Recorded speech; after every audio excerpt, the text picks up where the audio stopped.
Welcome to Carbon's DIY Garage, video number 2 in a series that I'm doing on DIY maintenance you can do on your home HVAC unit. And this is the about 14-year-old unit I am working on after a inspection in the summer of 2023 that said that a lot of the parts need to be replaced, and the unit's old and I should consider replacing it. I want to get as much life as I can out of this system since I just replaced the other unit a year ago. I'm still working on paying that off. So there are a lot of things DIY you can do yourself, making this video series about it. And here's a list of all the things I'll be attempting through this video series. Please subscribe to the channel if you want to follow along. At least give this video a thumbs up and like, because that helps me with the channel, if nothing else. And you can see behind me, I have already removed power from both units just to be electrically safe. And let's see if we can get a good angle on it. On the one over here, it's just like a circuit breaker that you flip. And then on the other unit, the Goodman unit, you actually pull that out to get it electrically safe. And that way I just know that we are good and secure and we do not get electrocuted. In today's video, we are going to be replacing the start capacitor, and that is located behind this panel. And you can always find this access panel. It's where all the plumbing comes in, the electrical comes in, and it's held in place.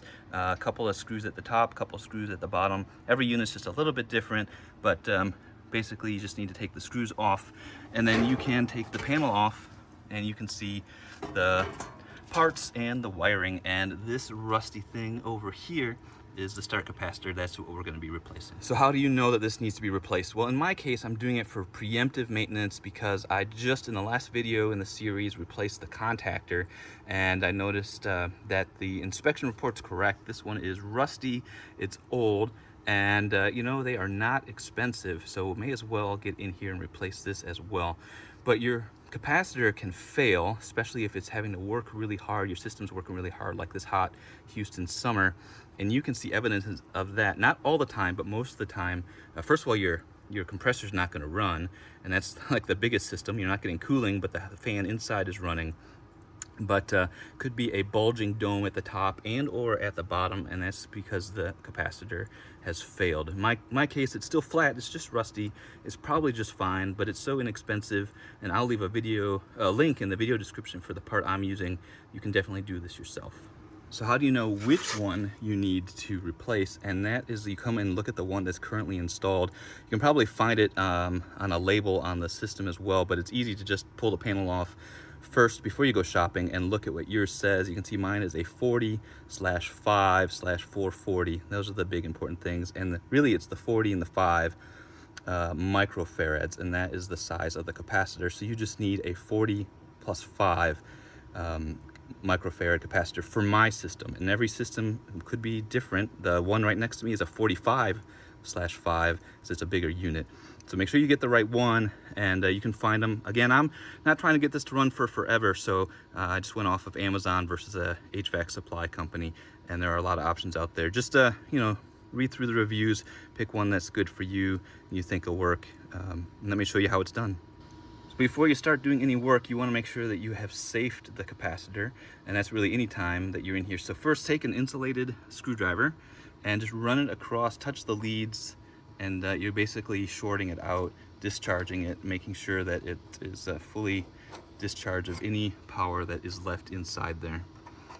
And then it is safe, and then you can replace it. So this is the top of my new capacitor, and you can see that one terminal is labeled HERM, one is fan, and one is C for common.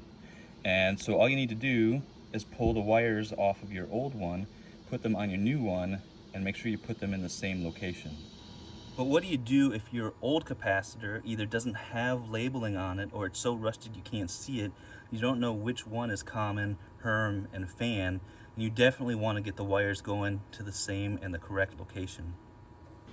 In that case, you turn to the connection diagram on the cover, on the inside of the cover that you took off earlier, and you can find the connection diagram, and you can find the cap, the capacitor, and you see H, C, and F. So the brown wire is for the fan, the yellow wire is common, and the blue wire is to the HERM on this particular unit. And you can see I've got brown, blue, and yellow wires, so that works with the diagram. So now I know where to connect them and which one's which. And so now I can go ahead and take this old one off and put the new one in. We should be good to go. So there are always going to be some wires on the top, and then every system is going to be a little bit different, but mine has got a strap holding it to the side of the case. Just pull the wires off and pull the strap off and take the capacitor out. All right, I've got all the wiring hooked back up. Let's provide power back to it and make sure everything works. I also have the thermostat turned on inside and set really low, so I know it should come on as soon as I give it power.